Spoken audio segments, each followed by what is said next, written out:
görünmeli. Bugün Türkmenistan'da yaşanan insan hakları ihlalleri ve insanlığa karşı suçlarla alakalı olarak Çağlayan Adliyesi'ndeyiz. Türkmenistan yönetimi özellikle emir komuta zinciri içerisindeki siyasi figürler ve aktörler ve bazı yöneticiler hakkında insanlığa karşı suçlar ve işkence suçlarından dolayı suç duyurusunda bulunduk. Türkmenistan yönetiminin pratiklerini eleştirenler, özellikle kendi hayatları içerisinde çeşitli zorluklar yaşayan insanların yapmış olduğu eleştiri ve talepler, farklı siyasi fikirler ya da farklı siyasi aktörler Türkmenistan yönetiminin çeşitli mecralarda, hatta Türkmenistan dışındaki ülkelerde bile baskılarıyla sonuçlanıyor. Keyfi olarak tutulan insanlar, zorla kaybettirilenler, kendilerinden hiçbir şekilde haber alınamayanlar, yargısız infazlar, cezaevinde kötü muameleden dolayı ölümler, işkence ve kötü muamele gibi birçok suçun işlendiğini biliyoruz. Dilekçemiz içerisinde çok sayıda fotoğraf, delil, belge, hatta Türkmenistan cezaevlerinde hayatını kaybeden insanların isimleri ve hikayeleri, bir şekilde Türkmenistan'da kaybettirilmiş insanlar, Türkiye'de yaşayıp Türkiye'deki bazı Türkmenistan tarafından gönderilmiş kişiler tarafından yapılan tehditlere dair belgeler, pasaport ve benzeri evraklarının, seyahatlerinin ve doğum, evlilik gibi bazı işlemlerle ilgili evrakların düzenlenmemesini eleştirdiği için taciz ve baskıya uğrayan mağdurların delil ve belgelerini dosyada suç duyurusu dilekçemizde sunduk. Ben burada 15 seneden beri Türkiye'deyim. Benim 2 tane çocuğum var.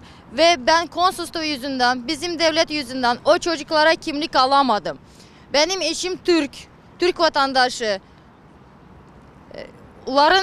Çocukların kimliği yapamıyoruz. Konsosluk beni sürekli eve gönderiyor.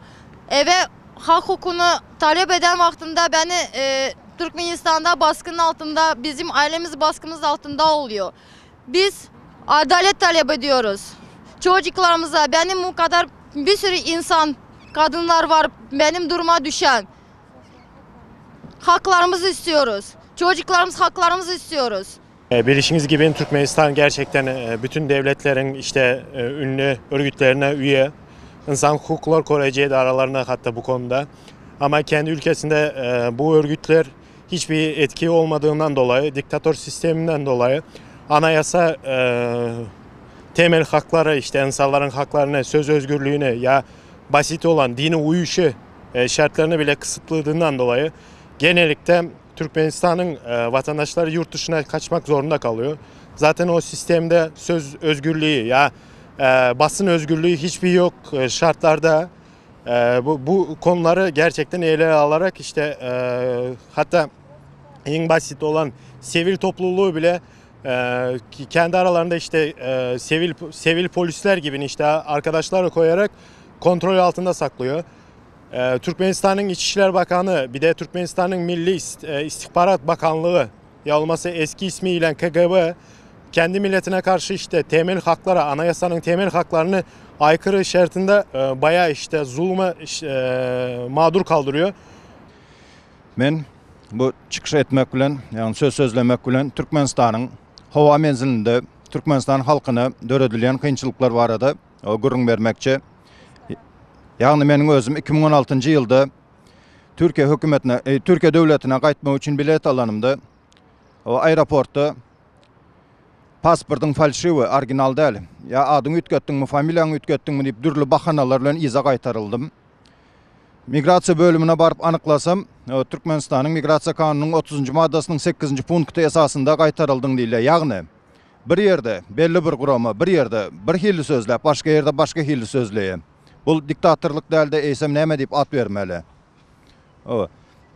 Yani onların aytmaklarına göre men pasporta demek özüm öz öyünde yasan olmalı. Ben Türkmenistan vatandaşıyım. Türkiye'deyim.